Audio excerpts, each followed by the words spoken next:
Listos? Sí, no mandes. Veña. 3, 2, 1.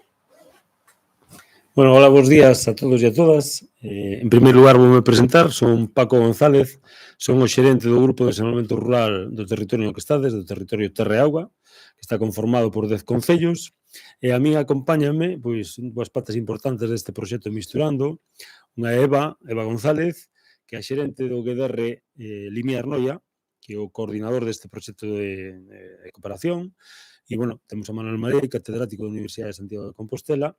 A mí tócame neste primeiro apartado abrir esta intervención presentando un pouco o noso territorio, o noso GDR, como vos decíamos, somos 10 concellos, unha densidade aproximada de 90 habitantes por kilómetro cuadrado, así vos facedes unha idea de que tipo de territorio temos.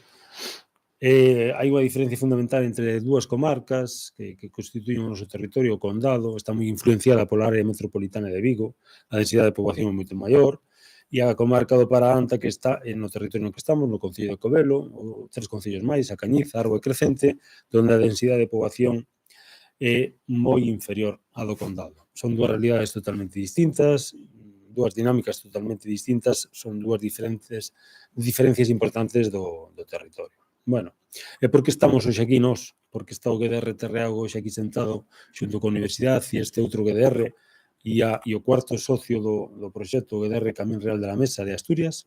Bueno, está porque neste territorio, no ano 2017, hubo unha ola de incendios que asolou prácticamente a todo o territorio e iso fixo que o GDR pois dixera, nós temos algo que facer ou temos algo que decir, en isto temos a maneira de influir, de sensibilizar, de concienciar o territorio de que algo temos que facer contra o lume, contra os incendios. E, bueno, o GDR, que é unha asociación sin fins de lucro, como todas as asociacións, está constituída por unha asamblea con socios privados e socios públicos, onde están os concellos deste territorio, tamén a Diputación e as entidades locales menores que temos, pois acordou que sí, que algo tiñamos que facer, a súa xunta directiva dixo que algo tiñamos que facer, e daquela diseñamos un proxecto que era un proxecto social, tamén productivo, que era Reverdecendo Condado Paraanta.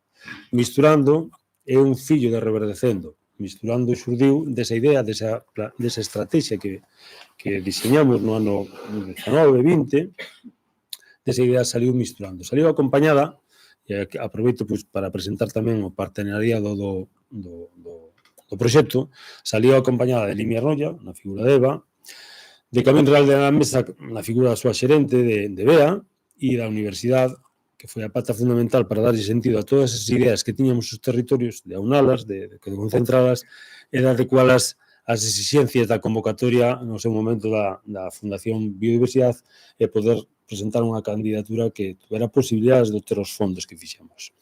Foi algo, bueno, ainda que tiñamos diagnosticado os territorios e as necesidades dos territorios tiñamos claras e as oportunidades tamén, cada un dos 3 GDRs, pois, bueno, foi un traballo intenso dunha semana e pico, en donde nos puxemos a traballar en diseñar ese proxecto e de aí saliu esa candidatura que presentamos á Fundación Biodiversidade. Conto-volo moi rápido, vale?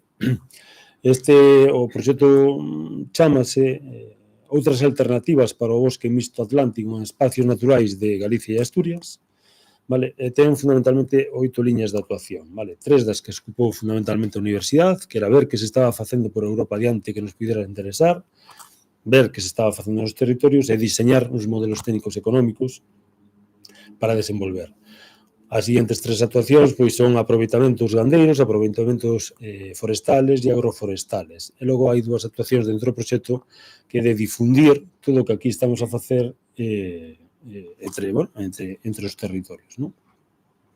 Eu creo que con esta introducción ao proxecto e ao territorio é suficiente como para dar paso, non, a que Eva, que é a coordinadora do proxecto, o GDR Limiar Noia, pois continúes con esta mesa de debate.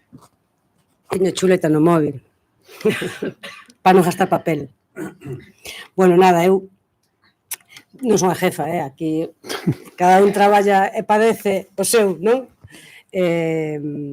Nada, a verdad que ainda que este proxecto é un proxecto que nos leva dado bastantes dolores de cabeza, na parte que me toca a min estou bastante satisfeita co resultado. Entón agora cando plantexábamos esta xornada en Marei, como articulábamos, vendo o perfil da xente que iba a desabir, consideramos que era máis interesante quedarvos a chapa aquí contándovos mil historias que estábamos facendo nós, que estaba facendo a universidade, ou onde está Lobios, ou onde está Covelo.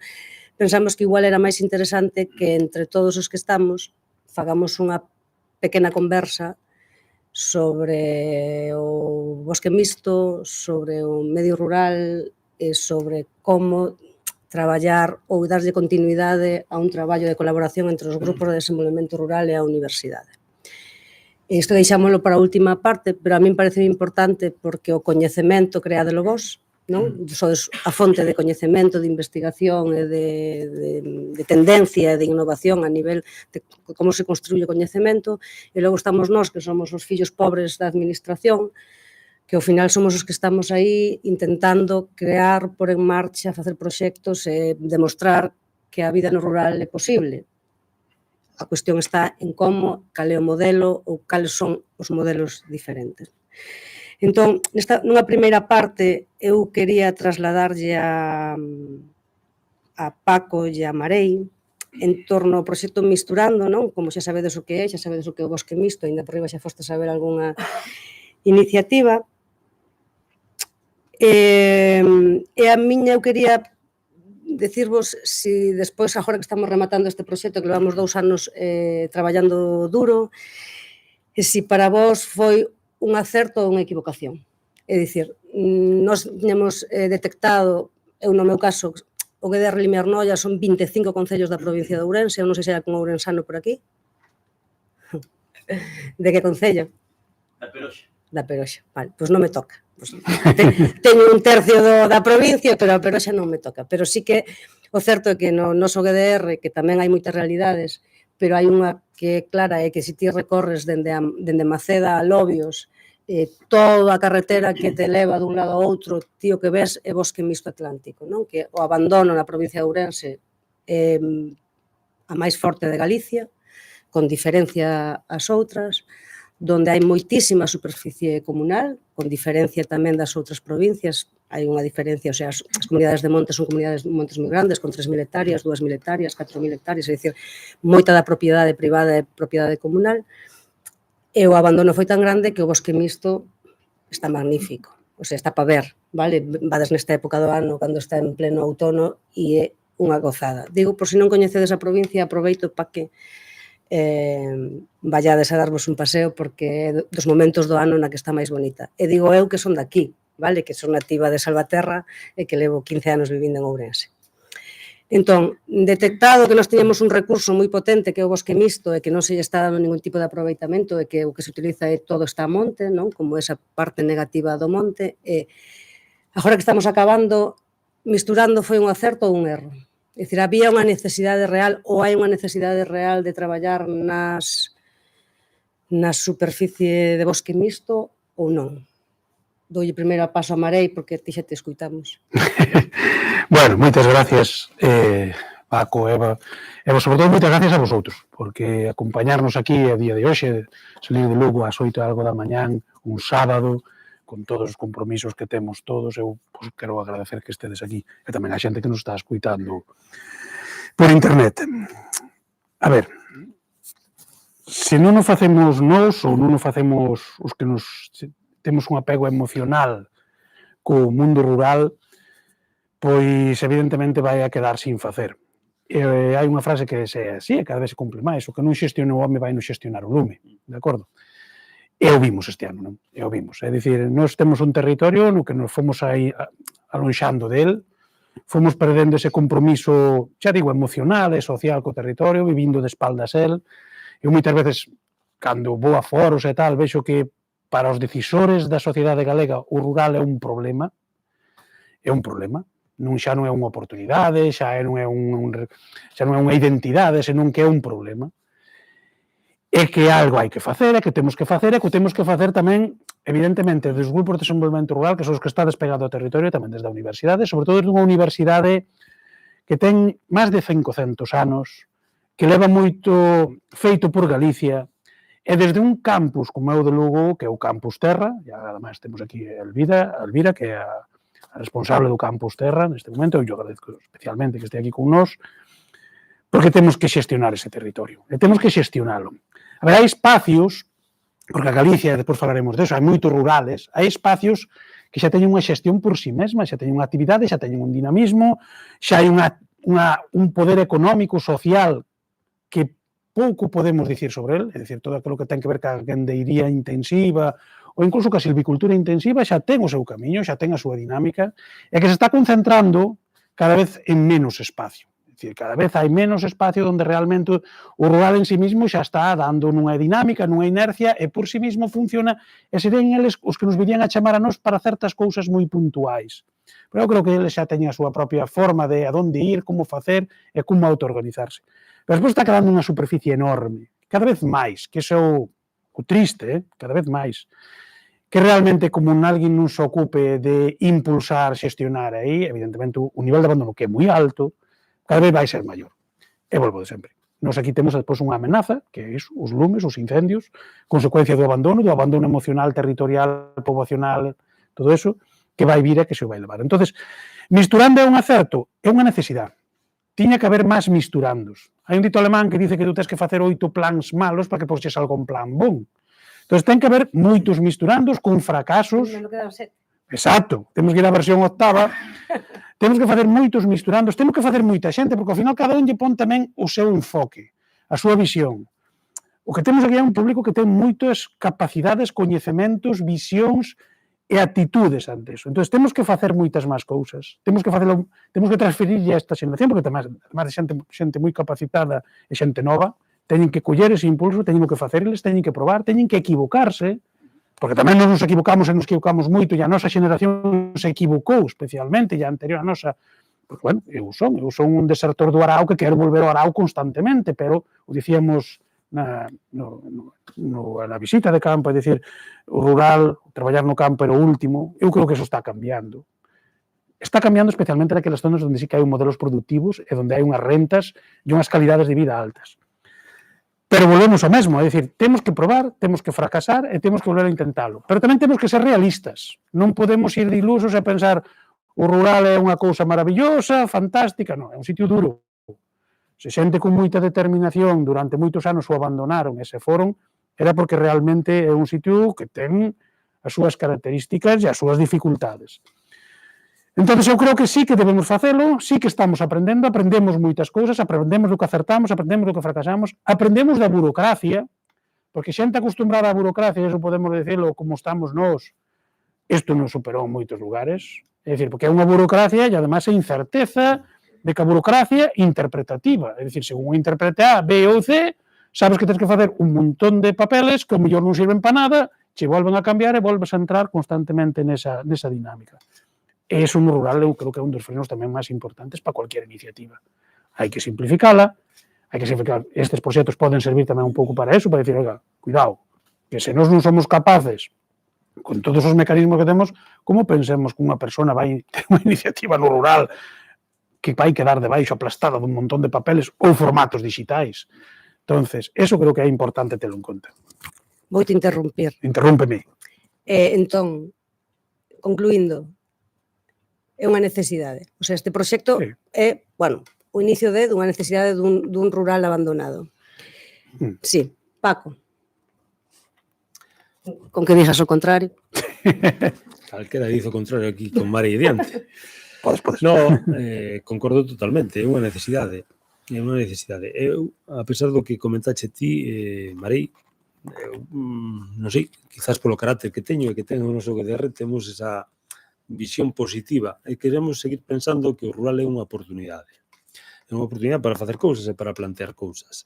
No noso caso, implicarnos neste proxecto resultou fácil porque o diagnóstico estaba feito e no noso territorio somos a única entidade supramunicipal que hai, bueno, máis alá da Diputación e todo isto, pero dentro deste territorio somos a única entidade supramunicipal onde hai un foro de debate sobre o que ocorre no territorio. Entonces, esas cuestións estaban moi claras e misturando para nós foi unha oportunidade para intentar cubrir unha necesidade. Para nós, o misturando foi iso.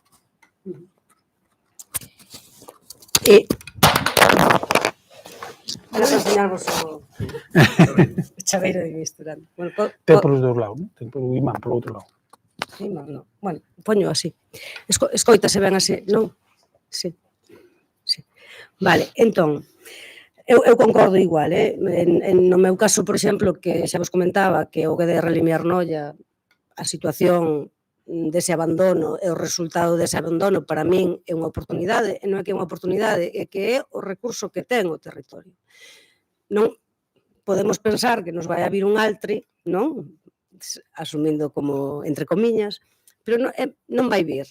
E despois nos traballamos concretamente no Parque Natural do Xurés, que se dentro da provincia de Ourense a situación é complexa, imaginade a complexidade do desenvolvemento nun parque natural transfronteirizo, donde Ourense está a unha hora, as vías de comunicación son as que son, o envellecemento é máis acentuado, vale? Si Paco decía que tiña unha densidade de poboación de 90, nos temos de 25, vale? Pero que ademais, falámoslo despois, ese 25 é pos 25, pero é mentira, porque unha cousa é Xinzo de Limia ou Allariz e outra cousa probablemente sexa en Trimo, Lobios, Muiños, Baltar, Calvos de Randín, que decir, a realidade é moi complexa. Non? Entón, como nos entendemos dentro do GDR que ese é o recurso que temos, algo teremos que facer. Non o vamos a resolver nós, non temos capacidade nin técnica nin económica para resolver iso, pero sí podemos intentar facer cousas e demostrar que se pode. E co isto enlazo como co que eu vos quería preguntar era cal é para vos o principal resultado do proxecto, non? Se tuverades que dicir unha cousa que para vos é resultado, e poderíamos falar de tantas hectáreas de recuperación de bosque mixto, tantas de rebolo, que para min ese non é o resultado. Para min o resultado é o principal, que xa o tiña medio identificado, pero que xa se confirma, e que nós, no noso caso, no noso territorio, o GDR debe traballar de futuro de verdad coas comunidades de montes. É dicir, articular ou intentar articular algún mecanismo no que nós lle poidamos dar soporte ás comunidades de montes. Porque comentábamos que temos moitísimas comunidades de montes con moitísima superficie que non están aproveitando. A maioría desas comunidades de montes están xestionadas por persoas de 80, 70 anos. Que non é porque sean maiores, é que non sepan, é que a 15 anos non vai quedar ninguén a vivir nesas aldeas. E quen está pensando en que imos a facer nós con esas comunidades de montes dentro de 15 anos? Cando falamos da comunidade de montes que debe estar xestionado polas persoas que viven, que ten unha fumejeira que bota, unha chimenea que bota fume 6 meses ao ano, non vai haber esa chimenea funcionando. Igual no verán si vai haber xente, pero no inverno non. Entón, de algún xeito, deberíamos pensar e ir deseñando os modelos de xestión desas comunidades. Como as vamos a xestionar? Con empresas privadas, con un GDR, dende os concellos, dende a administración, entre colaboracións entre comunidades, habrá que articular. E para min ese é o principal resultado do proxecto. Aquí tes. Sí. É verdade. Coincido en que coincido na esencia do resultado. Nos puxemos ante o espello.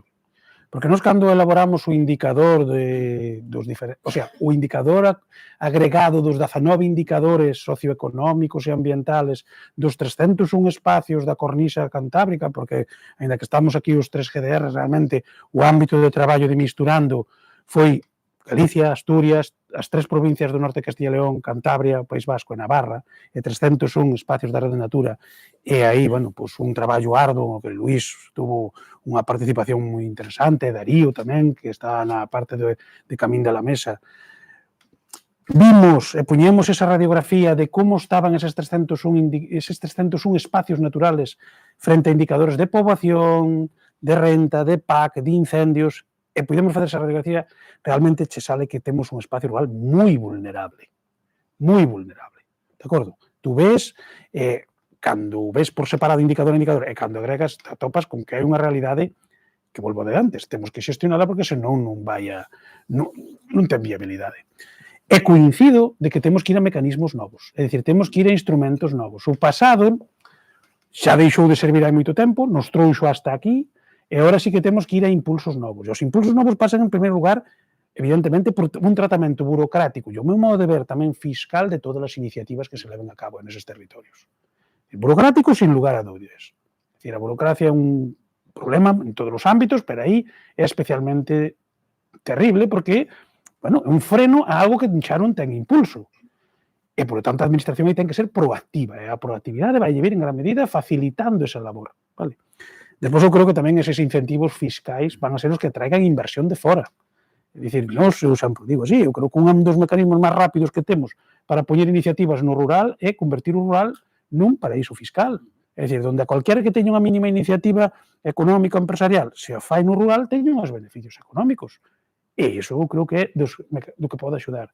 Despois hai que generar isto que generamos nós aquí, máis modelos, máis manchas de aceite, máis técnico económico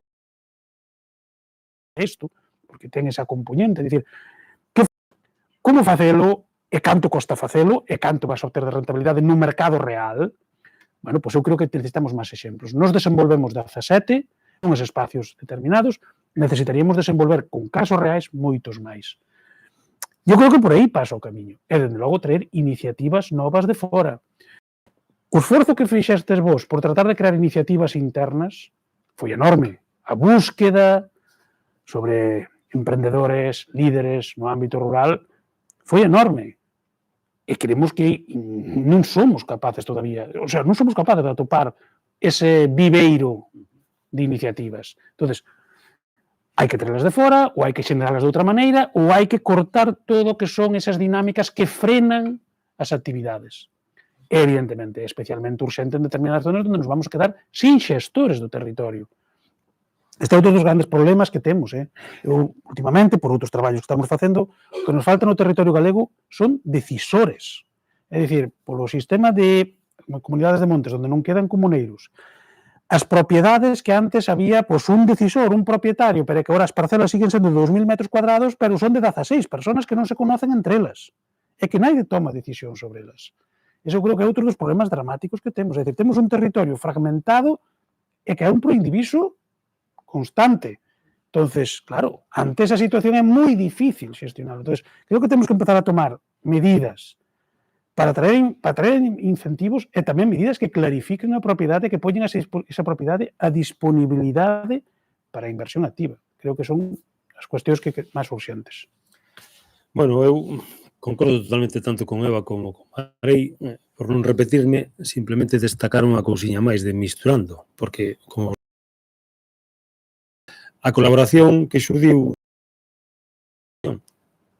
nos temos iniciativas identificadas e temos certos intereses. Que haya, eu a veces digo que hai un eslabón perdido entre a universidade e os territorios. Eu creo que os GDR neste caso, e Misturando serviu para demostrarlo, podemos ser parte dese eslabón. Evidentemente non somos a solución de nada, porque non temos capacidade, como decía, nin técnica, nin económica de facer nada, pero de momento, non? Eso, que nos den tempo, Destacaría iso, eu, estamos totalmente de acordo co que comentastes vos. Alguén quer dicir algo? Seguro que sí. Bueno, vos coñecíades o que era un GDR? Cantos coñecíades canto era un GDR? Levanta a man. Todos. Non, todos non. Esta é unha pregunta que sempre fago eu a onde vou. Sempre pregunto. E vou dar un aplauso porque Está mejor do mejor. unha porcentaxe moi grande, pero a pesar de que levamos 30 anos, non nós, que non somos moi novos, verdad, Paco? Pero que os GDR levan máis de 30 anos traballando nos territorios, o coñecemento, e iso é un fallo noso. Non, igual non meu é de Paco, que intento darlle difusión, pero sí que é un fallo do modelo, do que sexa, de que despois de 30 anos a maioría da poboación non sepa o que é un GDR, nin sepa que facemos, nin a que nos dedicamos. Tamén é certo que dentro dos GDRs hai diversidade de modelos tamén, non? Hai GDRs que son máis activos, outros que son máis pasivos, uns que se dedican solo a líder e outros que andan a meterse en merendas que logo lle quitan o sono. Dentro desas, pois, tedes a Paco, por exemplo, non? Nos ao longo deste Misturando, identificamos isto das comunidades de montes, mentras facíamos o tal, preparamos unha candidatura a un POCTEC. Tamén, porque como nos sobraba un pouco de tempo, pois decidimos presentala, non? Que temos presentada e esperemos que nos la den para seguir traballando coas comunidades de montes na línea transfronteiriza entre Portugal e Galicia, vale? E identificando, sobre todo pensando en detectar os puntos claves dos incendios, onde se repite o incendio, porque sabedes que o Parque Natural arde moito e de moita intensidade e de maneira recurrente, entón identificar eses puntos e identificar os proxectos que farían falta neses sitios para que, cando volva a vir o lume, teñamos o territorio preparado, non? Entón, nós, bueno, cando digo comunidades de montes, identificámoslo e xa intentamos buscar financiamento para seguir traballando coa universidade, cos territorios, co parque e coas comunidades, non? Para mí, outra cousa importante do proxecto foi que nós, onde fixemos as intervencións, sempre buscamos que hoese alguén detrás que lle dese continuidade, porque non ten sentido, para min, coller 50 hectáreas de rebolo e facer os tratamentos silvícolas e xalo estar, porque dentro de X tempo inicial. Entón, detrás, pois, hai unha explotación gandeira, hai un apicultor, hai comunidades de montes que están activas, que teñen gando detrás, e iso era unha das claves, non? Entón, nós, nesa línea, pois, xa estamos pensando en como seguir. Non sei, Paco, se vos tendes identificado algún proxecto de futuro que teña a ver con ese aproveitamento do bosque mixto ou de algo parecido. Sí, bueno, sí, intención de continuar con ese misturando dous. Aina, nos, unha das cousas que identificamos é iso, a dificultad que tivemos, vale, para incorporar persoas traballadoras ao proxecto, comentaba o Marei. O tema do relevo xeracional é un problema grande. Nos, bueno, tamén nos presentamos unha candidatura dun grupo operativo en donde a temática é traballar nese relevo xeracional, familiar e externo.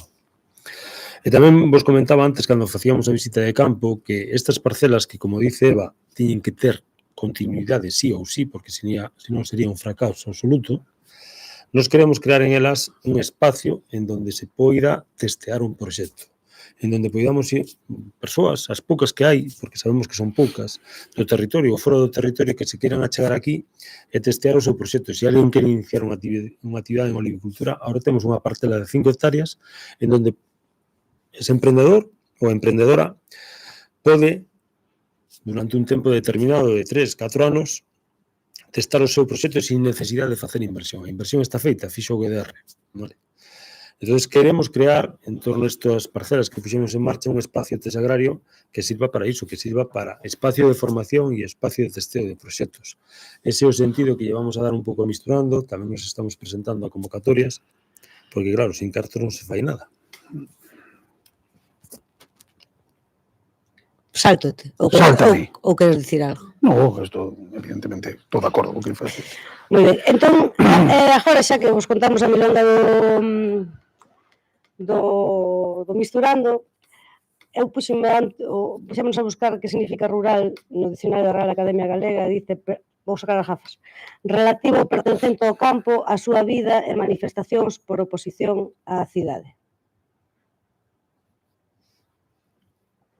E agora pregunto-vos a vos, estades de acordo con esta definición?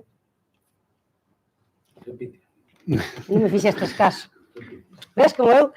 Xa sabía que tiña que preguntar, pois non dormésemos.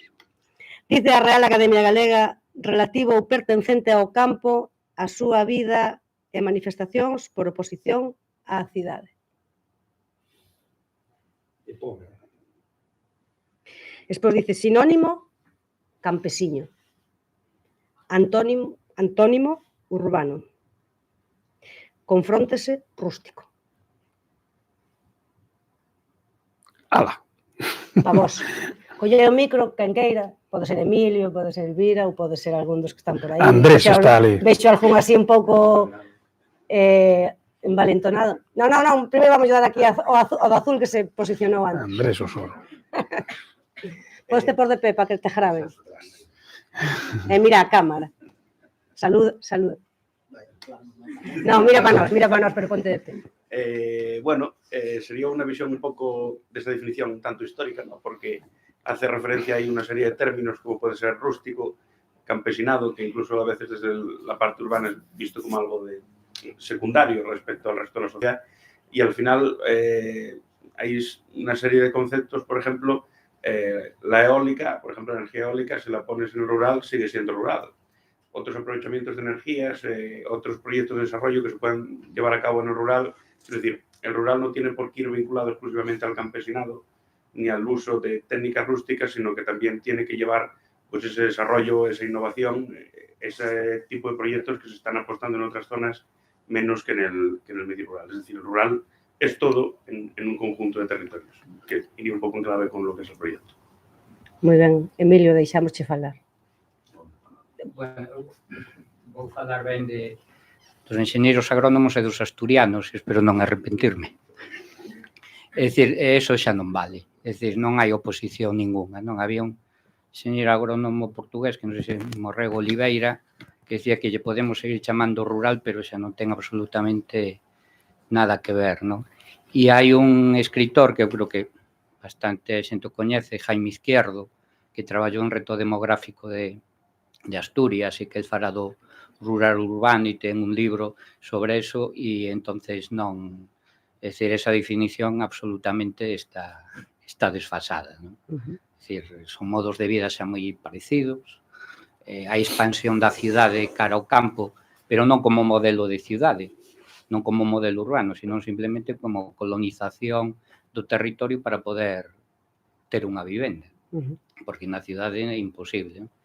E entonces eu creo que debemos de pensar en outro tipo de modelo, non? Alguén máis quer dicir algo? E nada, eu non falaría de abandono, é dicir, ti acabas de dicir que temos unhos bosques mixtos espectaculares, entonces bendito sexa o abandono. O abandono é un concepto cultural, entonces eu creo que incluso tiramos pedra contra o noso tellado, non? Teremos que falar de despoboamento, basicamente. Algunha intervención máis? Marta? Dalle, Marta, dalle. Marta traballa con Paco. É a técnica enxeñeira forestal do proxecto Misturando. Marta, a semana pasada, foi a un instituto dun dos concellos que máis poboación ten no noso territorio, verdad? Que é Salvaterra do Miño. O mellor sitio do Foi mundo. un instituto a xunto dos rapaces de primeiro da ESO, que teñen 12 anos, pois a levar a cabo no proxecto Misturando, e atopeime cunha rapaz, porque eu lle preguntei, que preferides, salir a dar unha volta por monte, mirar árboles, animais, setas, ou ir a Vigo? Claro, ou ir a Vigo ahora era unha pregunta un pouco complicada. E a rapaza ten 12 anos, e me dixo, obvio, ir a Vigo. Pero despois me dixo que os tomates do súper non saben como os da súa abuela. Entonces, o que creo que hai que traballar nestas xeracións é que son eles os que se teñen que quedar, que poden ir a Vigo, que poden vivir en Vigo, e poden vivir ao rural, e poden non despoboar o rural. Entonces, hai que traballar eso, nesas xeracións, en ese bosque que está abandonado, e esas comunidades que non teñen xestión. Algo máis? Nada. Entón, eu agora collo e digo, área rural é aquela na que a densidade de poboación é inferior a 150 habitantes por kilómetro cadrado.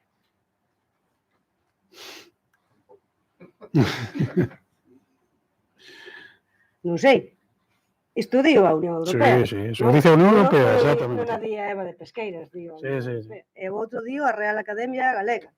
Aquí temos que darlle unha reflexión. E isto era só por facervos participar un pouco e por trasladar o concepto que creo que temos os tres que estamos aquí, e cando a min dame moita rabia, sobre todo, perdonade que vou utilizar o castelán, pero non o digo en plan despectivo, por exemplo, dicen de lo rural, non? Esa expresión de los que venís del rural, de lo rural, e eu digo, pero o rural, como se fora unha cousa sola así, con unha única definición, é como se o rural só houbera un modelo de rural, non?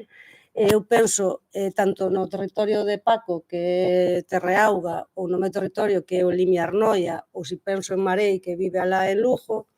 Castro Verde. Que non me salía con o nome do concello, tuve que improvisar. Penso na Coruña, e vou a Betanzos, ou a donde vaya, dixo, que ten que ver Salvaterra de Miño con Taboadela? Ou que ten que ver Crecente con Salceda de Caselas, non? Cando digo que ten que ver, digo, que ten que ver a realidade ou que ten que ver o rural que se vive en Pesqueiras co rural que vive na aldea de Pereira en Entrimo, non? Que realmente están cerca, porque Entrimo choca por aí, non?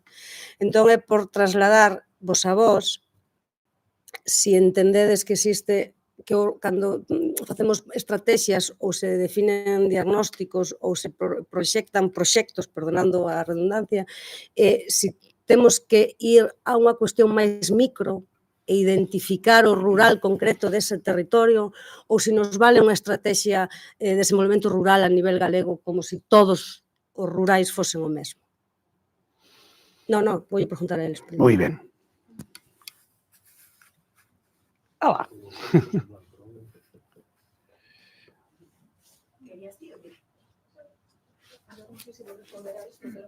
A ver, en canto de antes, eu como docente, non, e ademais nunha materia así tan xeral como é fitotecnia, o que si noto un cambio de tendencia, iso dixen antes, non no campo, pero un cambio de tendencia porque agora eu vexo que a maior parte dos alumnos, que o 85% proveñen do rural, por iso tamén estudian o que estudian, porque realmente teñen vocación, porque para estudiar enxeñeiros agrónomos, agrícolas, forestais, etc., hai que ter vocación, sí que están orgullosos do rural.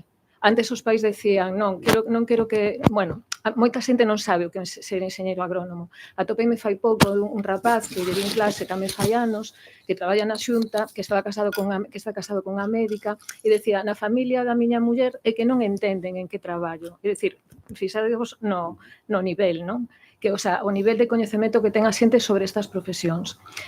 O que sí, eu noto co tempo, se nos anos 90 se quedaba un rapaz que o lembro, porque era da Mariña Lucense, se quedou ca explotación dos pais e quería traballar no campo, agora unha gran parte do alumnado queda no campo, porque se sinten orgullosos do rural, porque como me dixo un rapaz fai 2 ou 3 anos, gústame despertar e ver a paisaxe que atopo ao redor e non vivir nunha cidade e poder levar un fillo médico no caso de que non teña que pedir un permiso no traballo, é dicir, que valoran o que teñen, que, ademais, como digo eu sempre, son nenos moi completos, non só coñecen o campo, non só cando están en época de exames axudan a ensilar, cuidan unha avoa, fan de canguros, é dicir, que ven luar cas súas avoas cando chegan de troula ao día seguinte, é dicir, que realmente está cambiando. Cambia lento, pero cambia.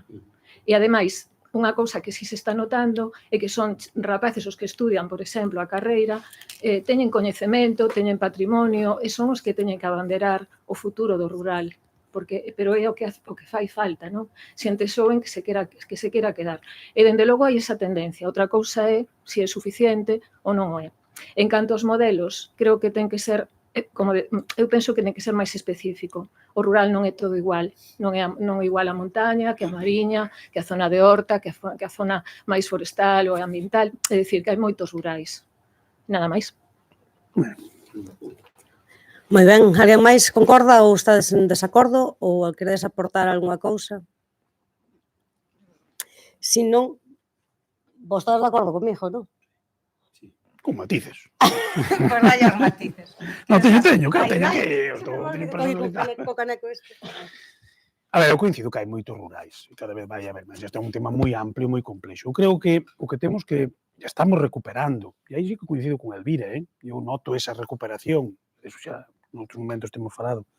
Eu lembro-me que hai moitos anos eu tuve a oportunidade de estar nunha visita por Austria, por Alemania, falando desto, nunha Fachhochschule, que non deixa de ser unha escola de formación profesional agraria, bueno, non era agraria especificamente aquela, pero é similar ao que temos. As que visito ahora eu, na Granxa, ou aquí en Arzúa, ou en Castro, ou as que vamos a visitar por todo Galicia, fruto tamén deste proxecto, que é un tema moi interesante. Bueno, pois falando cos rapaces ali, pois se dicían que eles querían ser agricultores como foran seus pais, como foran seus abuelos, como foran seus bisabuelos.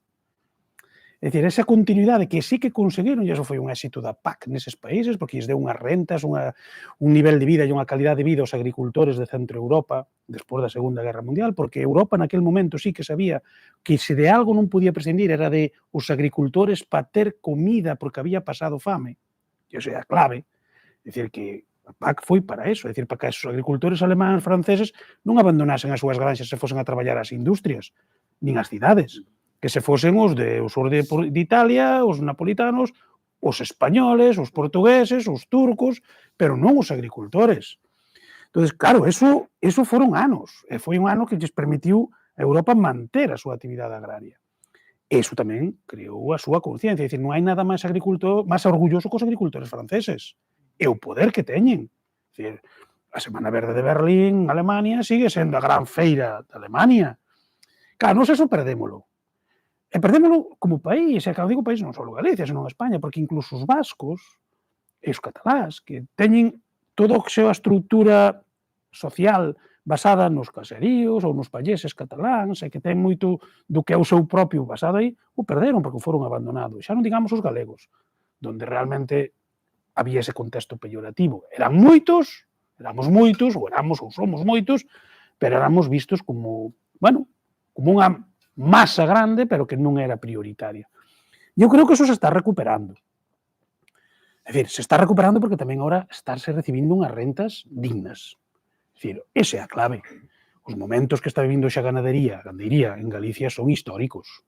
É dicir, hoxe é moi difícil que ninguna outra profesión, se analizamos en renta, compita cos gandeiros a día de hoxe, que tampouco seamos excesivamente optimistas. Son ciclos, nos podemos encontrar con un ciclo baixista, non? Pero por aí vai pasar. E despois nos vamos a encontrar con territorios moi distintos, porque evidentemente sí que vai haber territorios que, o abandono que nos levará a un modelo de paisaxe, o abandono como falta de actividade.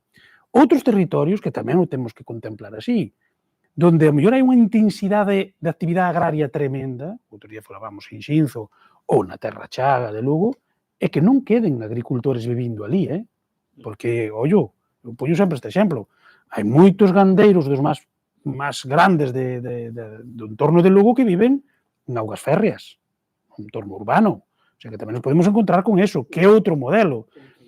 Hai agricultores que temos sempre na idea, olles, que teñen unha forma de xestionar o territorio e queren a seu territorio, e o cuidan, e o tratan, e o poñen na súa forma de producir da millor maneira posible que les ven para darlle sostenibilidade, persistencia no tempo, é dicir, sentirse orgullosos do que fixeron os seus pais e deixarlo para os seus fillos.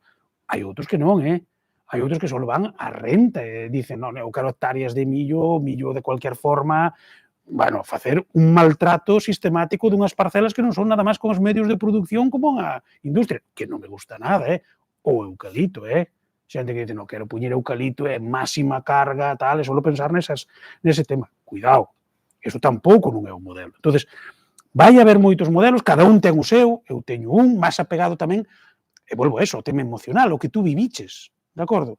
Entonces, creo que vai haber moitas circunstancias, moitas realidades, e facer moita actividade tampouco non ten por que ser inexorablemente bon, O sea, a mellor un territorio onde hai actividade agraria e onde se mantén a agricultura non é que este mellor xestionado, ni máis sea máis sostenible, ni máis resiliente. O mellor é máis débil, Nada máis. No, bueno, nada, rápidamente concordo co que dixemos, que hai diferentes realidades e tamén, como hai que vender o libro, eu creo que a estrutura galega, tal como están os GDRs, eu creo que é unha boa base para planificar. Naqueles territorios onde quede poboación, e comentaba o Emilio antes, arriba na visita, é fundamental que participe esa población na definición desa estrategia.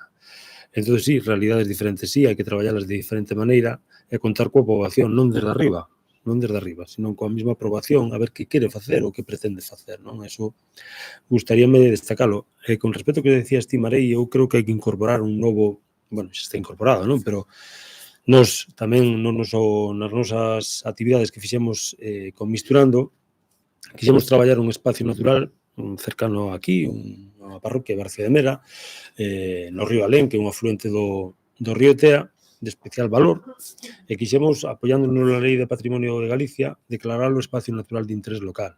É dicir, hai uns servicios públicos que presta o rural que hoxe en día non están valorados. Eses servicios ecosistémicos, de alguma maneira hai que pagalos, porque os disfrutamos todos, máis alá de vivamos aquí ou non vivamos aquí. E eu creo que quen xera eses servicios ecosistémicos debe negar ese beneficio. Os nosos gandeiros, os nosos olivicultores, bueno, eso é algo que tamén que temos que reclamar. Eu introducía isto porque eu, no noso GDR, que somos 25 concellos, para min é un territorio complexísimo de xestionar. E digo así con toda transparencia. Por que? Porque neses 25 concellos que se pensamos se miramos desde arriba, pois estamos en Galicia, estamos na provincia de Ourense, son 25 concellos, que parece que todos non, desde a Cañiza Palá todo é unha continuidade hasta o Padornelo, pero eses 25 concellos, pensade, non sei se coñecedes ben Ourense, pero está a comarca da Limia. Altiplano, que era lagoa de produción intensiva de pataca e ganadería en intensivo de porcino e polos. E si collendo os datos, cando falamos de relevo xeracional, a Limia non che ten moito problema de relevo xeracional. Por qué? Dicha así, é fácil. Se hai diñeiro hai relevo, se non hai diñeiro non hai. Non? Non estou dicindo que o modelo da Limia sea un modelo a reproducir en toda Galicia, eu estou dicindo o que hai. Non? Entón, nos temos ali 10 concellos que son a comarca da Limia, onde hai moita produción agraria, cebola, pataca, cereal, porco e pitos. Non? Esa é a realidade. Pero neses mesmos 25 concellos está, como vos comentaba, o parque natural, os concellos transfronteirizos con Portugal, e no mesmo territorio está Allariz, con un modelo de desenvolvemento turístico, de comercio, está Celanova, que está entre unha cousa e a outra que está a ver ainda para onde vai. Entón, dentro un grupo de desenvolvemento rural con moi pouco diñeiro e con moi pouca técnicos é complicado. Entón, eu teño a necesidade inxente de que a nosa estrategia cada vez sexa unha estrategia que teña varias patas e que sexa capaz de analizar cada unha das realidades para poder definir proxectos para cada unha das realidades.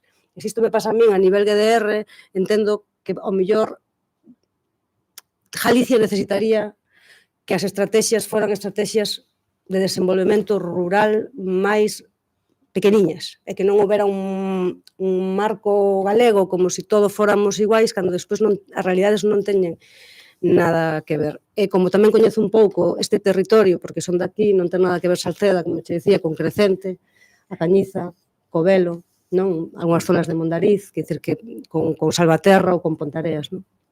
E se vamos a Lugo, ao mellor, non sei se pasa un pouco isto. En Lugo está a explotación gandeira de leite que, bueno, tedes unha realidade un pouco diferente a ourensana e a de Pontevedra e seguramente a da Coruña, non?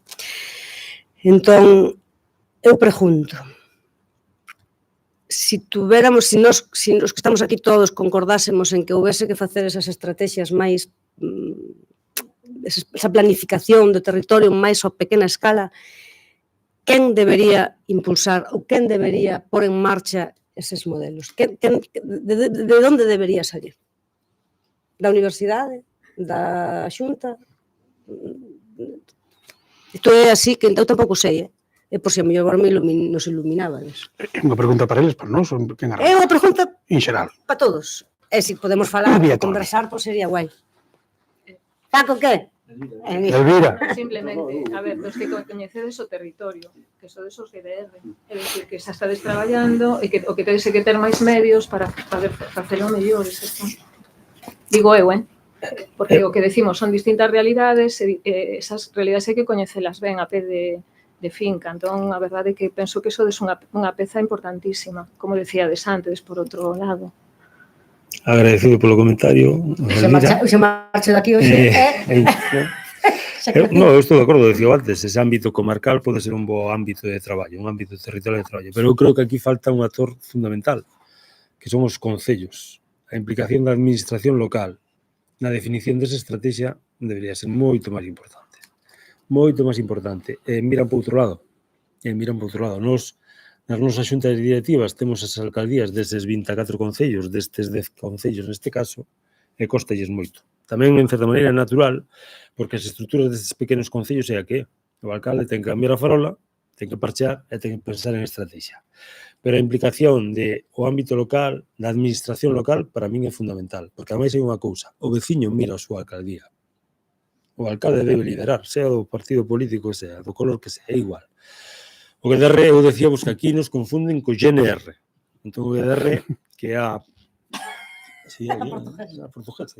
O GNR, fixemos. Non fixeste nada, vimos a informar. Entón, bueno, alguén ten que liderar a alguén que teña ese peso específico e os concellos o teñen. O que pasa que, bueno, eu tamén son consciente desa dificultad que teñen, esa carencia de recursos técnicos, económicos, para facelo. Entón, eu, que vos decía antes arriba, este territorio ahora mesmo está sufrindo un impacto bestial cunha línea de alta tensión que atravesa o territorio 40 kilómetros. Entra por este territorio avión, As Neves, Arbo, Cañiza, e se va. E así como se van os recursos e la pasta. Vale. Esas empresas teñen que invertir no territorio e que teñen que dotar de cartos, vale? Se veñen a explotar os nosos recursos, teñen que dotar de cartos a administración, entendo eu, e logo a administración pode delegar funcións no tercer sector, no GDRs, por exemplo, pero aí temos moito que reclamar. Temos que empoderar aos actores locales para que sean eles, como decía Elvira, que nos traballen en definir que queremos ser de maiores.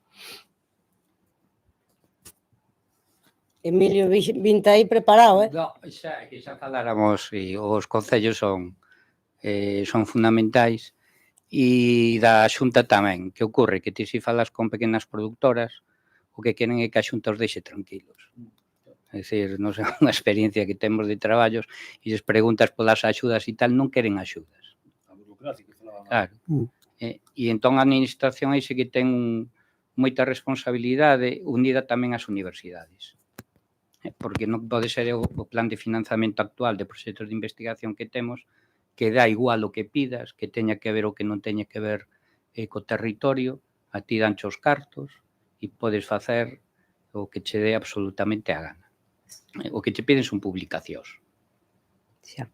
Entón, non hai ningunha estrategia de investigación nin de financiación, que antes había, hasta certo punto, de financiamento, e que eso depende da administración, que vayan orientados. É dicir, eu non vou utilizar a palabra dictadura como fixo antes Manolo, porque eu creo que este aniversario é mejor non utilizarla.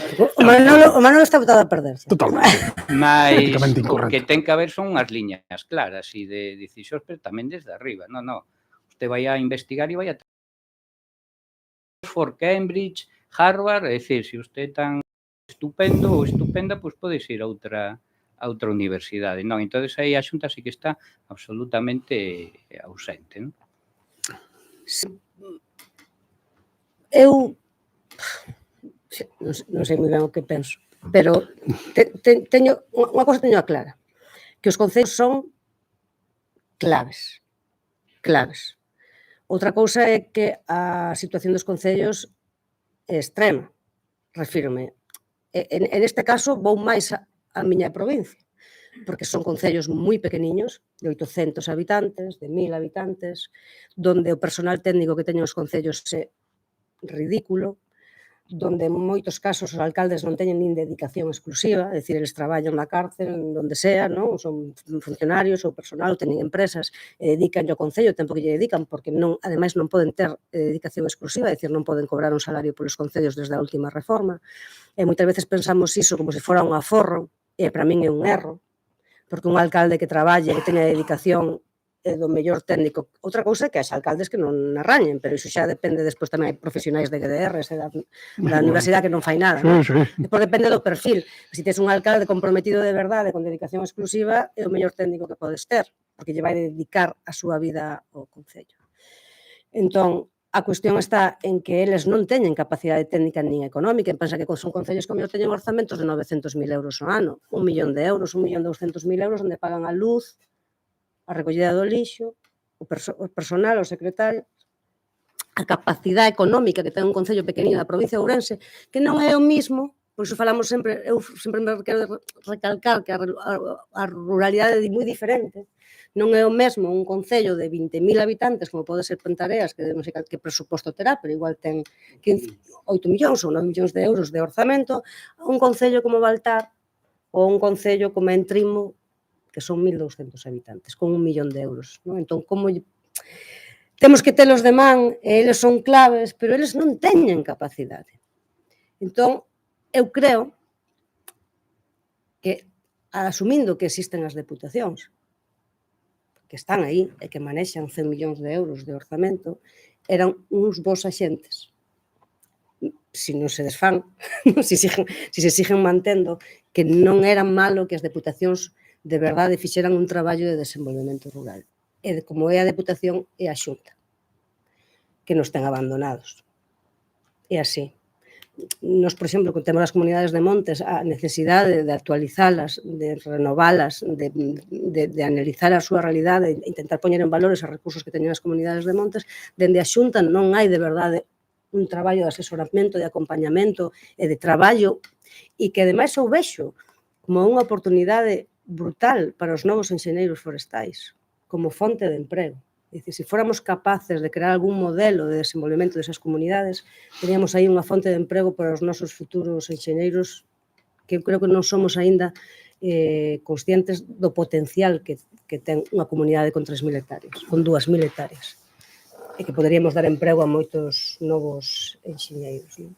Entón, eu creo que aí fallamos dende a Xunta, as deputacións e despois o modelo no que están traballando os concellos pequeniños que non teñen capacidade para nada. E que despois hai outro problema maiores para min administrativo é que os concellos compiten nas liñas de axudas, o sea, a Xunta saca liñas de axuda onde os concellos compiten por esa axuda, para o que sexa. Pero claro, están competindo concellos que teñen 100 traballadores con concellos que teñen 3 traballadores. E moitas axudas que compiten os concellos vai por orden de entrada. Ni siquiera vai por criterios de baremación, é dicir, o que meta a solicitude ás 12 da noite levo o que meta ás 8 da mañán. E que non vai meter ás 12 da noite? O que ten personal, o que ten xa un orzamento para contratar o proxecto, xa ten preparado, e ao final, quen se queda sin esas líneas? Sempre son os concellos máis pequenos, máis desfavorecidos, e máis dese rural, peor. A ver, eu concordo, a ver, o diagnóstico e a solución é complexa, xa o vamos ver aquí, pero o sea, hai unha entidade que sí que a tuvemos e que a perdemos, e que creo que son eses eslabóns perdidos que tiñamos, que é a extensión agraria. Eu creo que un servicio de extensión agraria, como tivemos, mellor ou peor, pero que os resultados se ven no tempo, aqueles sitios, aqueles espacios onde houve extensionistas involucrados, comprometidos, hai unha realidade rural totalmente distinta. Eu creo que eso sí que é unha entidade que sí que se debería recuperar. É dicir, un servicio de extensión agraria que a súa vez estuvese vinculado tamén a outra entidade que tamén perdemos, que son os centros de investigación agraria. É dicir, como languidecen en Galicia, Abegondo ou Lourizán, que son múltiples as causas de por que languidecen, non? Pero unha das razóns é porque se perderon os obxectivos reales deses centros. Eu creo que esos son dous elementos que deberían estar estruturados e que evidentemente na planificación territorial, eu son máis de plans que de leyes, porque creo máis nesas escalas de planificación, lóxicamente. Creo que eso é clave. Despois, evidentemente, os GDRs deberían estar máis para o emprendemento. É dicir, buscar emprendedores, buscar líderes, facilitar esa labor.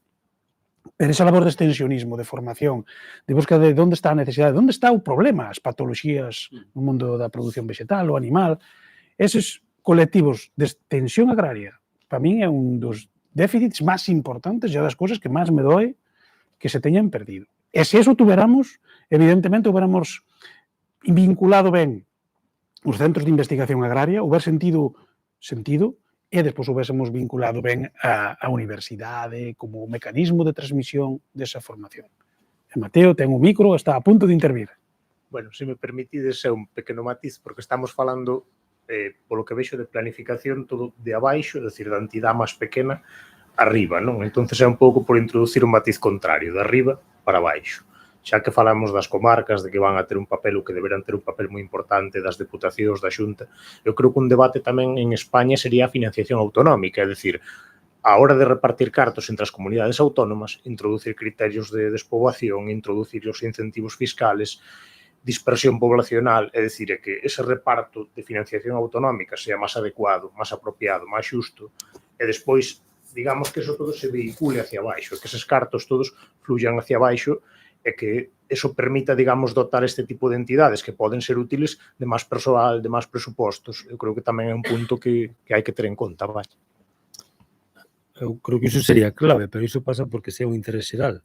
Debería haber un pacto de Estado para iso, non? E debería haber que todo mundo estuviera alineado no que ti indicas, pero mal que me pese, e eu convivo con parte dos políticos, creo que non é unha preocupación esa. Foi nun momento, hai uns anos, a España vaciada. Bueno, pero xa pasou, foi unha moda. O marketing, quizás. Entón, claro, esa sí sería a solución que ti dis, se hubiera ese convencemento de país de vamos a preocuparnos por isto porque é unha necesidade, é unha oportunidade, bueno, pois seguramente se puidera facer algo. Pero non é. Tristemente non é de interés. O 80% da poboación está onde está, vamos a por aí o foco e aí están os votos. Ese é un problema. E logo eu creo que tamén hai que traballar, e aí tamén os GDRs temos, bueno, parte da nosa responsabilidade na concienciación e sensibilización. Comentábamos antes que a xeración de meu pai, xente incluso formada, o que che decía é vaite de aquí, olvídate disto. Pero tamén igual temos que empezar a sensibilizar que quedarte aquí ou volver aquí pues, tampouco é tan malo, vale? E é unha oportunidade. É unha cuestión, creo que, bueno, que de traballo a longo recorrido, non?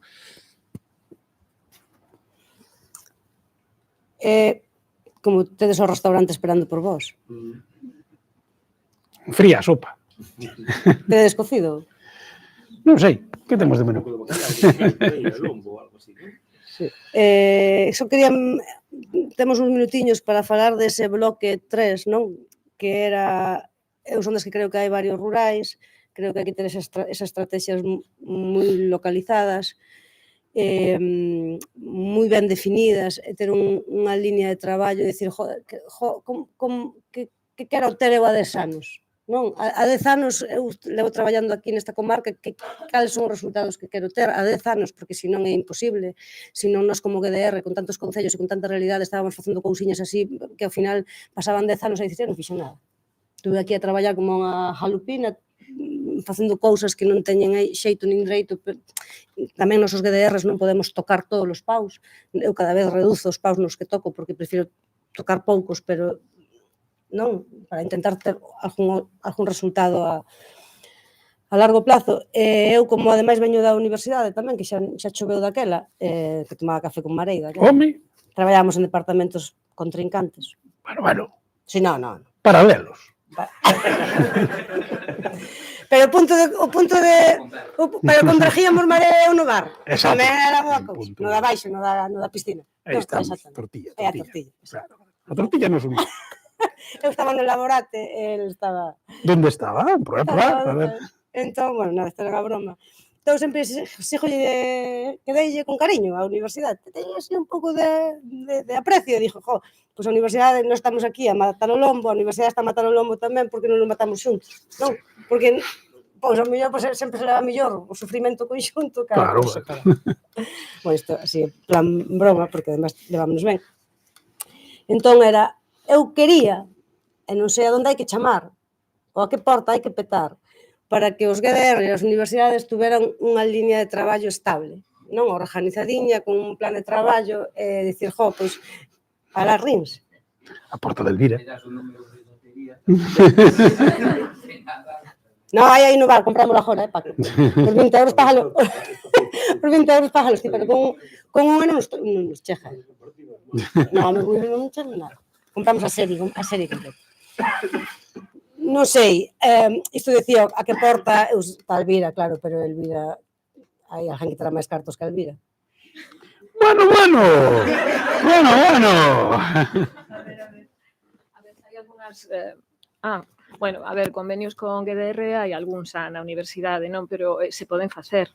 É dicir, que traballar xuntos, eu penso que sí, que sería unha cousa moi boa, que incluso con todos os que hai en Galicia, non? Pero, bueno, parcialmente sí que hai grupos de investigación que están traballando con GDR desde fai moitos anos, entre eles el Laboratorio, por exemplo, de as Mariñas Betanzos, Ferrol, é dicir, que sí que hai convenios para facer... Pero xa sabes como defino os grupos de investigación, por menos o noso, como somos unha sociedade mendicante.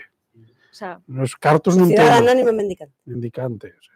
Claro, e nós tamén somos uns mendicantes. Entón, eu xa sei, alguna vez firmamos un convenio por algún proxecto que estamos con Pontedeu, con Ferrol, coas Mariñas, pero eu referíame, podes firmar o que queiras, pero se non hai orzamento detrás é imposible que fagamos gran cousa, non? Entón, que porta, podemos tocar a porta da universidade, pero a universidade ten os cartos que ten, máis ou menos, non coñezo ben a estrutura, pero entendo, pero sí que ao mellor, non sei se habería algunha maneira de que os GDR e a universidade fosen conxuntamente a algún sitio e abrir algunha línea de financiación estable para algúns proxectos concretos. Non digo que teñan que ser para os 24, porque hai algúns que nin siquiera queren.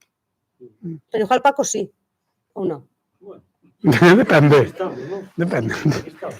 Pero es que si teñamos algún proxecto, que teñamos algunha liña de traballo, si vos coñecedes como se podría articular, ou si sería interesante, ou si non. Eva está preguntando si sabedes como resolver, ¿no? Como resolver o seu problema. Correcto. Yo creo que ten a resposta. A ver, eso ten que, o financiamento ten que vir desde arriba, o que comentaba eu. Outras colaboracións xa existen, é dicir, incluso ainda que non sean oficiais. Eu, bueno, tengo unha estrategia alimentaria e traballamos con 2 DDRs, e moi ben, ademais. Que o financiamento de onde ven? Vennos de Caixa Rural, vennos da Diputación de Lugo, vennos de Caja Rural de Asturiana, que é máis rica que a de Lugo, entonces danos algo máis, e vennos, por exemplo, da última convocatoria para Tesagrar.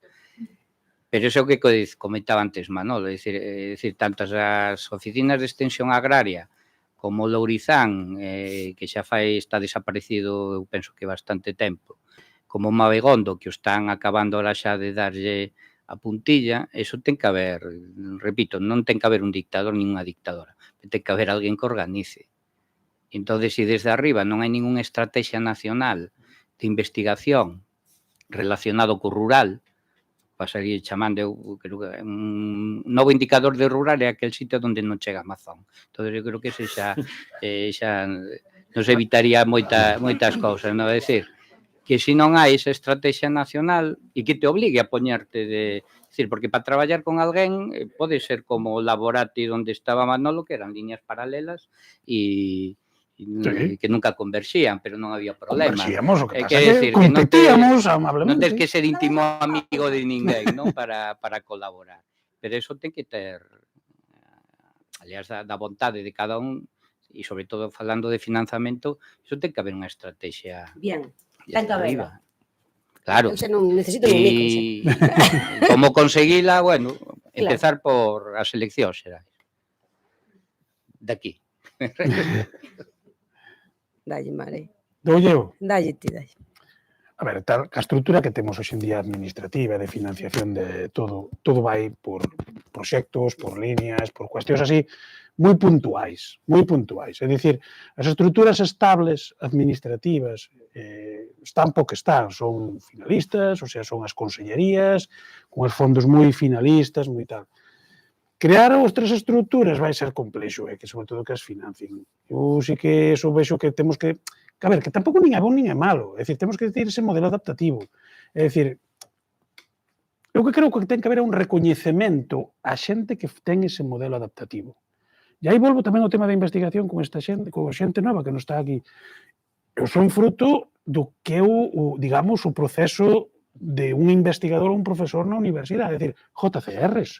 Tú tiñas que ter JCRs, artículos Q1, estar traballando en proxectos europeos ou en proxectos do tipo X sobre un tema moi puntual que podía ter unha repercusión nula no territorio no que tú estabas. Tú publicabas en revistas australianas, e japonesas, e americanas, e traballabas sobre un tema, bueno, como eu na túa comunidade autónoma ou na túa rexión, non tiña ningún tipo de interés. Digo eu e digo como moitos outros, E incluso mellor eran aplicacións que non existían, que non había nada aplicado. Bueno, eso foi unha forma de gestionar. É a única? Eu digo que non. Houve un intento cos esenios tecnolóxicos que iban un pouco nesa dirección, e dicir, oiga, pois hai outra forma de progresar. Eu creo que ten que haber outros esenios de transferencia, ou esenios de extensión, ou esenios nos cales a xente reciba un mismo recoñecemento, pero porque é unha persona que fai algo no seu territorio, no seu ámbito, e que desenvolve, e que pon iniciativas. Bueno, eso é o que temos que ver, sobre todo para a xente nova, que o camiño non ten que ser único, e eso, dicir, bueno, vamos ao decilo con este artículo, porque esta é a única forma de facelo. Non, pois o mellor unha persona que é capaz de dinamizar, de colaborar, de poñer en marcha iniciativas empresariais, que tal, pode ter un recoñecemento, digo na universidade, como algo válido. Repito, houve un intento que foron os esenios tecnolóxicos, quedou aí, só houve un momento, cunha forma de medilo tamén moi peculiar, pero podría haber outros deseños de transferencia. Creo que eso era un camiño moi interesante, e cada un no seu hábito.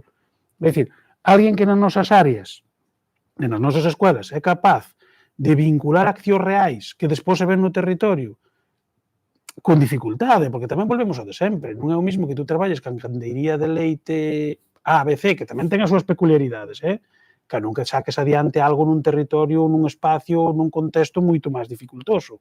Isto tamén habría que midilo, de acordo? Entonces, ese impacto, e a dificultade dese impacto, que se mida e que eso supoña un recoñecemento. Tamén creo que hai que ter esa libertad. É dicir, máis que estruturas fixas, establecidas, tal, é máis eso de recoñecemento a aqueles que realmente un sábado pola mañá están aquí preocupándose por eso, cando podían estar pois en Vigo, onde está Marta? En Vigo, ca familia, tal, de acordo? Entonces, eu tamén son partidario deso, pero con recoñecemento. Bueno, eu creo que a mellor podíamos falalo. Falámolo. Ora, hora de comer. No. Outro día. No, Aí vai o agora. Hacer una pequeña petición respecto a las normativas. Simplemente, bueno, ¿cómo podría ser esa estrategia, no?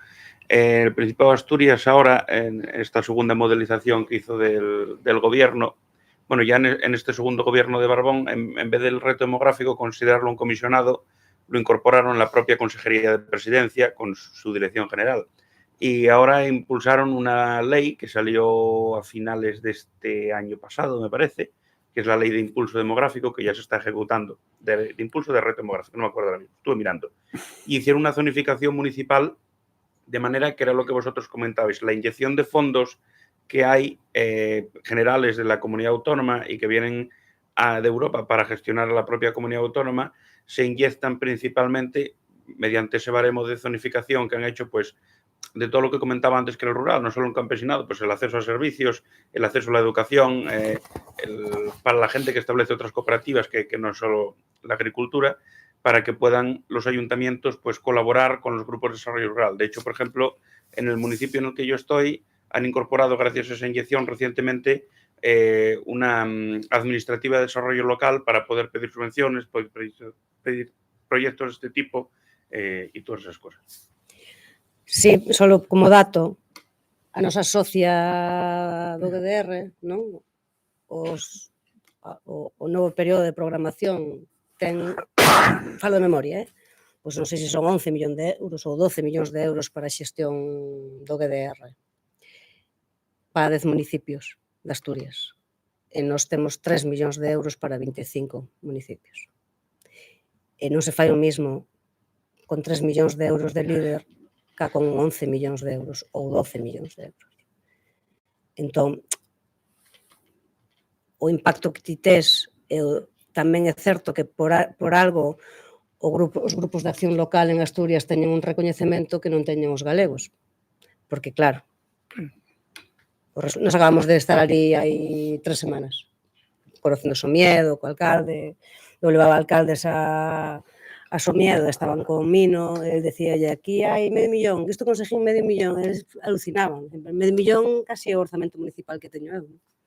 Entón, o resultado do desenvolvemento rural, ao final, además de ter equipos bons e de xente traballando, ao final, o resultado é o diñeiro ben executado, pero ten que haber o diñeiro.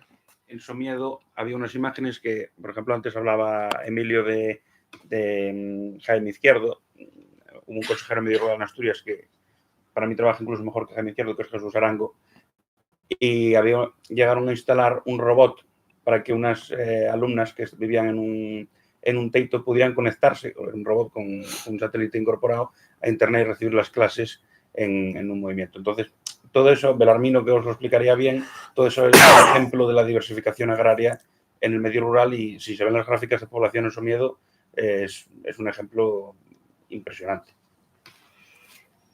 Eu non sei se aquí o Francisco González ou Manuel Marei queren dicir algo máis. Bueno, que isto é o que necesitamos. Este debate, estas ideas, estes foros son os que necesitamos. Xente que sabe que quere, de acordo? Porque, digo de saber, é o de querer no sentido máis amplio, de querer facelo e de quererlle tamén o territorio, Porque as dúas cousas, as dúas componentes, eu creo que son claves, non? E depois, a partir de aí, sacar ideas. Ideas de todos os lados. Eu sigo pensando que para mí un exemplo paradigmático é Austria.